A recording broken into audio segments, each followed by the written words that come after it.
ამის არ გინდა ჩვენ ერთი დაგვეხნარო და მეორე არა ყველა განადგურებულია ქვემოთ ზემოთ სულ განადგურებული დახმარების მოთხოვნით სტიქიით დაზარალებული მოსახლეობა დღეს დილიდან სოფელ კოლაგის ცენტრში შეიკრიბა.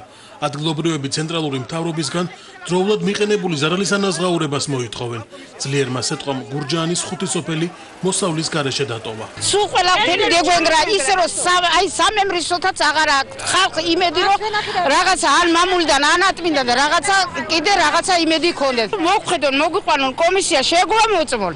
გინდა ადგილები, სახლები, რა ვიცი თუ კი რამეა და დაგვახმაყოფილონ ცოტა რაღაცა ძაღლი ლუკმა მაინც გადმოგვიგდონ ამ საწოდავ ხალხსა რომ სულ ყველა მასიურად განადგურებულები. არავისაც არ მოსულა. შეამოწმოს ყველა ვენახიარი თუ ატმის ხეხილია ყველაფერი. ყველაფერი 100% არის სახლები რა ვიცი შივრები დავჭირ რომ არაფრის საშუალება არ აქვს. ნამდვილად არაფრის საშუალება. ხვალხვალზევით ისევ არჩევნები იქნება, ისევ ხვეწნაი დაიწყებენ, ოღონდ ხმები მოგვეცი. აი ახლა მოგხედონ, დაგვახმარონ, ზამთრის სარჩო მაინც არის კონდეს. სპეციალური კომისიის წევრები მოსახლეობის მდგომარეობას უკვე სწავლობენ. ცოტა ხნის წინ სოფელ კარდენახში სოფლის მეურნეობის მინისტრის მოადგილეც ჩავიდა. დავით გალეგაშვილმა ერთ-ერთი დაზარალებულის ვენახი დაათვალიერა და ამ ეტაპზე მოსახლეობას პესტიციდებით მომარაგებას დაპირდა.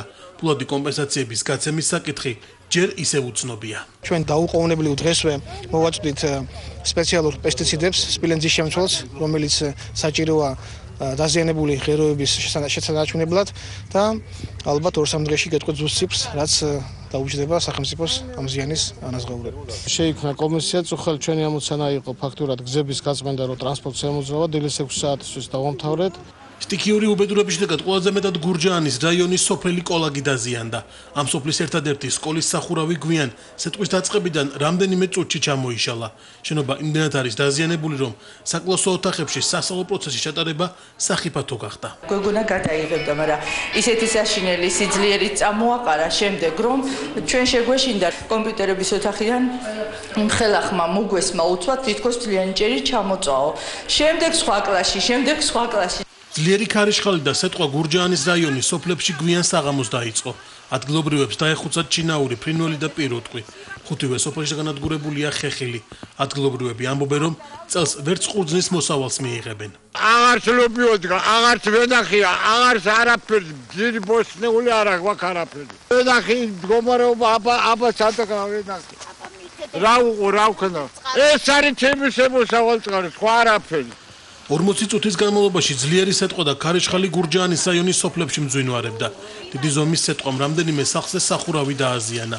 სოფელ კოლაგში სახლების პირველი სართულები მთლიანად დაიტბორა. სამაშველო ჯგუფებს შენობებიდან სეტყვა მთელი ღამის განმავლობაში გამოქონდა. უკანა კუხნის კარებიდან შემოვარდნილა ეს ამდენი სეტყვა, მაცივარი, სარეცხის მანქანა, დივანი, სულ ყველაფერი გააუბედურა. მეზობლები შემოსულან მერე თუ დაუნახიათ ფანჯრიდან აქავრობა და იმ მეზობლებმა გახსნეს კარებები და გამოვარდა კიდე გარეთ ეს ამდენი სეტყვა, რაც იმ კარებს მოაწვა.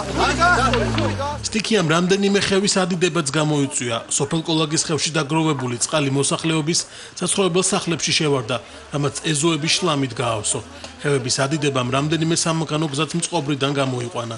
კოლაგისა და ვეჯინის დამაკავშირებელ ხიდზე მოძრაობა რამდენიმე საათის განმავლობაში შეუძლებელი იყო. ამ დროისთვის საავტომობილო გზა გახსნილია, თუმცა დაზიანებული შიდა გზების აღდგენა ბოლომდე არ დასრულებულა. თბილისი ბაკურციხე ლაგოდეხის გზის მონაკვეთზე, სხვადასხვა მონაკვეთებზე შეიქმნა მცირე პრობლემები.